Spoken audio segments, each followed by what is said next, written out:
Magandang hapon po sa inyong lahat. Ito po ang latest update natin sa The Hague, no? Lilinawin ko lang po yung mga lumalabas na report, hindi po magiging abogado ng presidente si VP Sara dahil sa saligang batas natin ay merong pagbabawal sa pag-practice ng propesyon.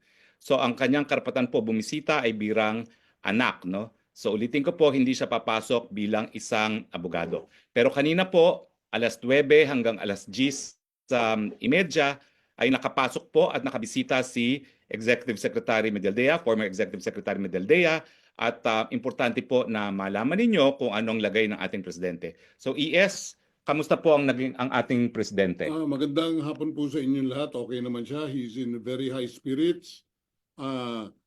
Ano lang siya, naiisip niya mga sumusuporta sa kanya. Nagpapasalamat siya sa inyong lahat. Ituloy niyo lang ang dasal. Isa sa medyo namimiss niya yung kanyang usual na kinakain, yung tuyo, yung munggo, at higit sa lahat, yung piniritong saging. Yun ang nawawala sa kanya. Other than that, he's okay. Pagdasal, keep on praying for him. Maraming salamat po. Gano'ng katagal po yung bisita ninyo? Siguro effectively mga 1 oras lang. Kasi maraming protocol ho pagpasok, pero sumusunod tayo sa proseso nila. Ano naman po itsura ni Presidente Maganda naman ang Duterte? itsura niya. Medyo nakahabol na ng konting tulog. Yun, okay naman.